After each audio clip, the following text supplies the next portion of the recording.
Most investors don't set out to build a bad portfolio. They don't just wake up one day and decide to make it confusing, stressful, or unfocused.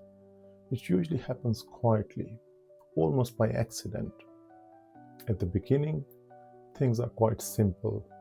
You open an account, you buy one or two sensible investments, you have a rough idea of what you are trying to achieve. Then something performs well, you add a bit more to it. Then you hear about another idea, a sector that's doing well, a theme that sounds compelling, a stock a friend mentions over coffee. You add that too. None of these decisions feel reckless. In fact, each one feels reasonable at the time. But fast forward a year, you log into your account and realize you are holding 15 or 20 different things. Some you recognize, some you vaguely remember buying, some you haven't looked at in years. And if someone asks you a simple question, what is your portfolio actually trying to do? You would struggle to answer it clearly. That's what a messy portfolio looks like. Here's a very common example. Someone starts with a global equity fund, sensible, long-term, diversified. Then technology does well, so they add a tech fund. Then healthcare looks interesting, so they add that too. Then emerging markets get talked up, so they add a small position there. Before long, half the portfolio is just variations of the same risk, added at different times for different reasons. Nothing has a clear job. Another example, someone buys a few individual shares they've researched. One does well, one disappoints, one goes nowhere. They sell the winner because it feels good to lock in again. They keep the loser because selling would feel like admitting a mistake.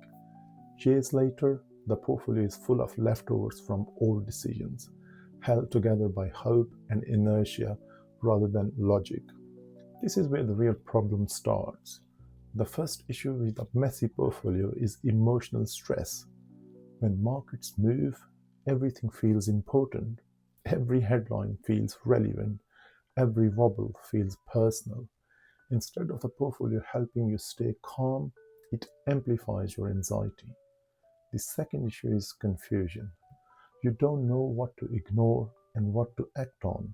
You don't know whether a fall is a buying opportunity or a warning sign.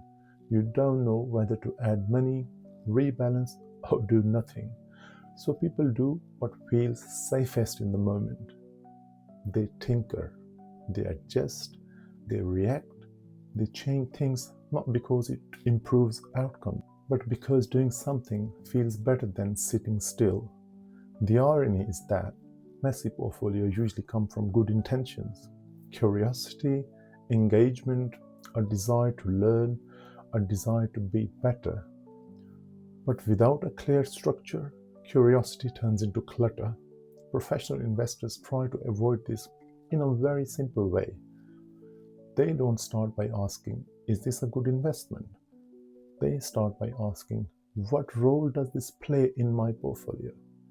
Every holding has a purpose. Some assets are there to grow over the long term, some are there to provide stability, some are there to diversify risk. If an investment doesn't have a clear role, it does not belong in your portfolio.